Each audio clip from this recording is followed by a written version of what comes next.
All right. Okay, that means somebody can hear me. Thank you, Adam. I appreciate it. Well, it seems we're getting just a little moment of lag between me doing the recording and it popping up. So I will figure that out hopefully after this session today. And we'll be coming back at you tomorrow at some point with some more. And you will be able to react, hopefully, in the moment, and we'll be much more in sync until then. But that's okay. I want to come at everybody with some ideas, because what a crazy couple of days it has been. And so what I wanted to do was actually share a few ideas about how to deal with uncertainty, because right now we are experiencing a massive amount of uncertainty. And I actually feel that a lot of people are kind of experiencing uncertainty, certainly not for the first time, but it's really kind of just really in their face, and they're really having to find some ways to manage it. And so what I want to do today is in about 10 minutes, so we're going to be really quick. I want to give you 3 ideas, 3 tools that you can use to manage uncertainty. And the question you should ask is, why am I sharing this message? What perspective do I have to give? And here's what I would say is, I got my last, for sure, regular paycheck in December of 2005. All right. And then in January of 2006 is when I really put together the beginnings of Rockstar Consulting. And I've been on my own ever since. So I definitely know the ups and downs of uncertainty myself, right? There's a lot of uncertainty when you run your own show. And even more than that, a lot of the coaching clients I've worked with over the years, the small business owners, the entrepreneurs, the salespeople, they have to manage uncertainty as well, because there is always this inherent part of those roles where you don't really know what's going to happen. It really, in any creative role, and entrepreneurship, business ownership, sales, all definitely I think are creative. They're creating something. There is this lack of knowledge about the future. It can make it exciting, can make it a lot of fun. It allows us to build things even bigger and better than we might have first imagined, but also means that sometimes you wake up in the morning and go, whew, I don't know what today's going to bring.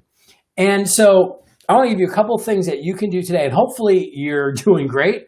But if I had to guess, again, the news that we've seen over the last 72 hours has been unsettling, to say the least. And a lot of us don't really know what's the next couple of weeks or even months are going to be like. So here's 3 tools that you can use to start to surf through the uncertainty. As I said, I want to call it managing. We're not really trying to manage it. That makes it seem like it's something you can put, uncertainty is something you can put in a box.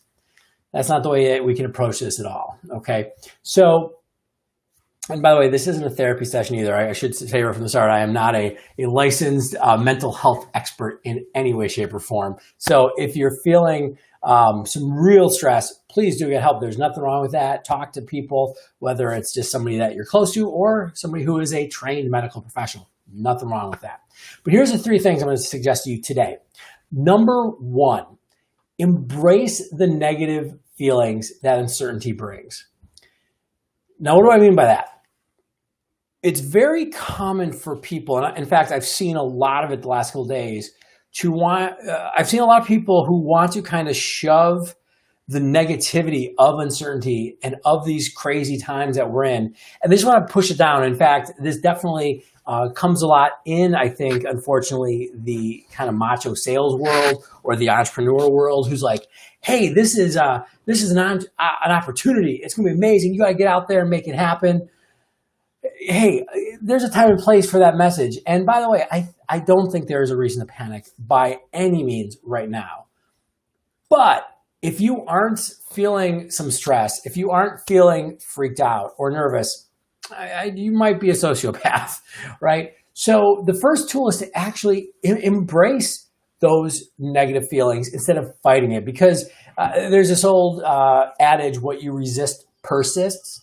And I really think if you try to say, hey, I'm not stressed out, I can manage this uncertainty, it's not really bothering me, it's going to gnaw at you, right? Eventually you can push it down, but it's going to come back and haunt you for sure. All right.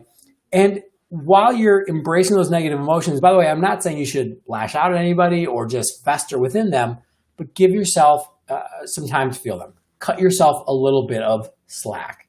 All right. There's a great book that I read early in my career. Still recommend it. It's called The Four Agreements by Don Miguel Ruiz.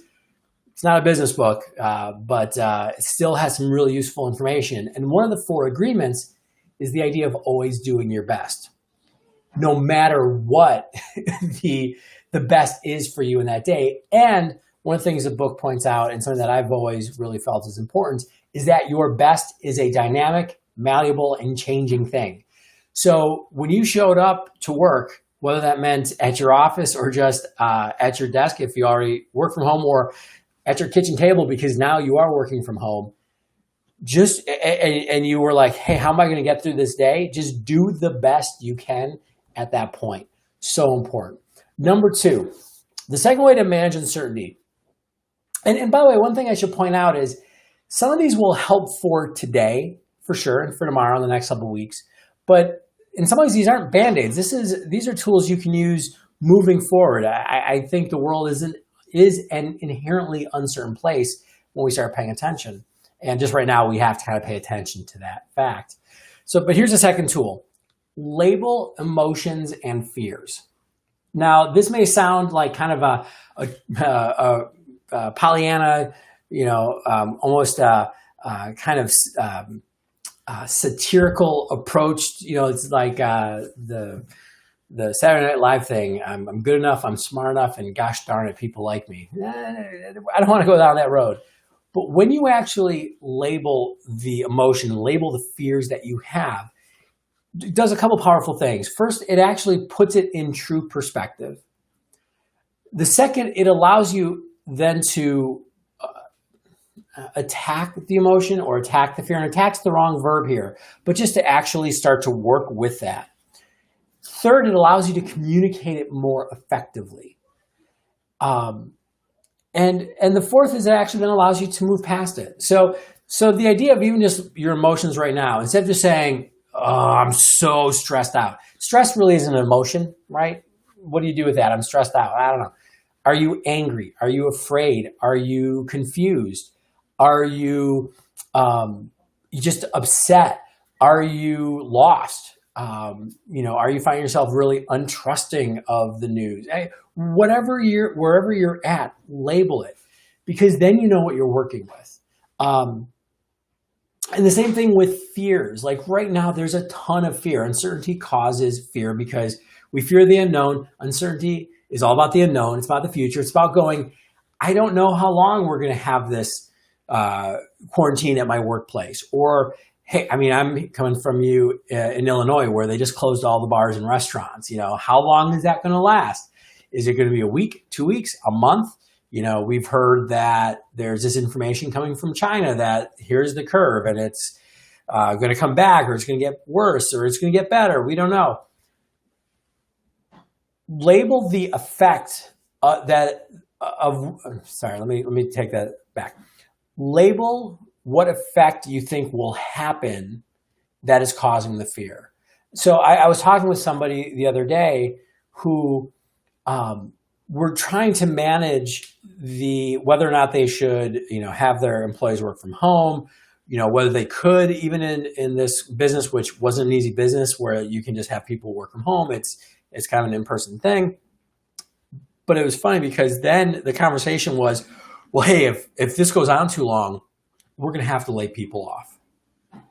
That's a very legitimate concern, and not to diminish that in any way, shape, or form. But that's a whole different problem than I got to figure out how we can actually still have our employees do their job while, coming to the office. Should they not? What's the cleaning regimen we should use?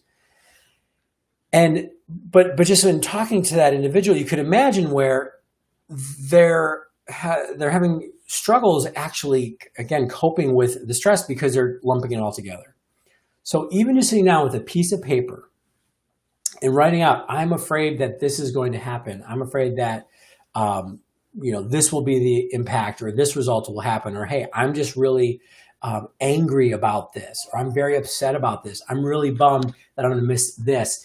The excellent philosopher slash comedian slash journalist, oh man, I'm just totally blanking on his name. How could I do that? John Oliver. Thank you. John Oliver, in his latest, show on the coronavirus, was like, hey, let's just take 30 seconds to complain about all the things that we're missing out on that we're really bummed about. And he talked about the fact that Liverpool was close to winning the championships, and then obviously that season was suspended. But just label, because then you can move forward. And what happens, again, one of those things I said, you can communicate it more effectively. And also, this I see happen a lot. People start transferring their fears, their angers, their emotions incorrectly, like to their friends and their family. And that's going to happen a lot when we're working from home right now. But also like to coworkers, right? And you're going to start communicating at different wavelengths and frequencies on different issues. And that's exactly what we don't need. One of the big things when there is uncertainty is to try to create some calm and try to create some baseline for how you can actually communicate with each other to move forward past the challenges. And the third idea I'm going to give you, a little less abstract: go and make either physical art or do a physical project, meaning go paint your closet you've been putting off, or gardening has always been something I've enjoyed, or not always, but the last 5 years, right? For the last 5 years I've really enjoyed, and I'm going to try planting from seeds this year. So I've got a bunch of seeds and some potting soil down in the basement, and that's what I'm going to do in the next couple of days. Clean something, like do like a deep dive into a closet, do a deep dive into maybe a part of your home or your office, if you're at the office, that you can work on. But here's what's really important: it's got to be physical, and there's a reason why. Over the last decade and a half, whenever things have gotten like really crazy and uncertain for me, and I get really stressed out, what doing something physical does is it's in the moment. It makes you be really present. And by the way, if you want to do like singing or some sort of non-physical art or creativity, that's totally cool as well. But it doesn't quite get us to what the second part we want here, which is it gets you in the moment, and then you have something that you've done, and it's concrete, and you can go, hey, there's all this uncertainty in the future and all this stuff I don't know, but man, look I just replaced the garbage disposal, right? I just finally painted again that closet.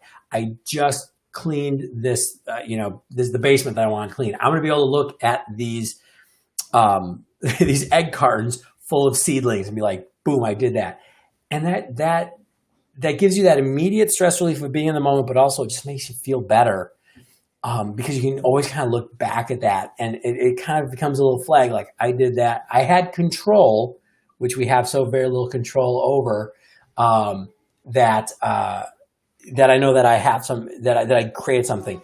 Katie, you just that you cook, love it, right? Go make some meals. The only problem is it's hard to keep that stuff lasting longer because it's delicious and you eat it, but I like it. Even be able to say, hey, I made this pile of cookies, or I made this soup, I made this pasta dish. I think that can be really valuable as well. But make something, paint a picture, color. Grab your kids' crayons and actually just color. Like, this isn't about creating something awesome for the future. If you can do that, fantastic. But it's really about giving you some tools right now. So I just went through some super idiosyncratic ideas. They've worked for me over the years. I hope that you can pull, one of these, use them in your day today, tomorrow, in the near future. I am going to come up with a few more because this is just the tip of the iceberg, but it's what I could come up with in the span of just a few minutes writing this morning. But I figure that this is one of the things that I can do that helps me deal with the uncertainty, is actually share some of the tools that I've created for myself over my career. And hopefully they work well for you. if you have any ideas or questions or things that have worked for you, and maybe I should share in our next live stream. We're actually going to do another one tomorrow afternoon. I don't know what time it is. I'll post it on LinkedIn. If you want to make for sure that you're on that, again, feel free to message me. Let me know. And also just, hey, let me know if there's anything else I can do for you. It's in the end, it is a stressful time. In the end, a lot of us are anxious and there's a lot of negativity, not due to anybody's fault. It's just this is some crazy stuff that's happening. But two things: be patient, be kind. I think there's a lot of things that we have to have an overabundance of caution with, but I don't think we need to panic. But just be patient with people, be kind with yourself, with others. You'll be good. Jennifer just threw out the idea of taking time to write physical notes to people and sending those out. That could be huge. What a great way of spending some time and putting some of that patience and kindness out into the world. And one thing too that I thought as well, as you do go out, because you probably maybe you got to go to the grocery store, you got to go to the pharmacy. There are essential services that you still have to go out and take care of. Be super kind, be super appreciative, and full of gratitude for the people that are working there. I was just at the grocery store, and it's not like the average grocery store employee is making a ton of money, but they're showing up. I mean, they have the same fears going outside that you do, I'm sure. Like, am I going to get sick? Am I going to give this to somebody in my family who I'm concerned about? And they're showing up to make sure that we can, get food so that people can completely go over the top with the amount of toilet paper that they're planning on using in the next couple of weeks. But man, and I don't know if we have any of those people on here, but make sure that you just say thank you. Look them in the eye and say, hey, thank you for showing up to work today, making sure that our society is still running, because there's things that we still need. And same thing with medical professionals, anybody in those essential services. So that's all I got. Thank you so much, everybody. I apologize for the technical challenges. We're going to get good at this over the course of this week. That's one of my missions here. And let me know how else I can help. Peace. Have a great day. Bye.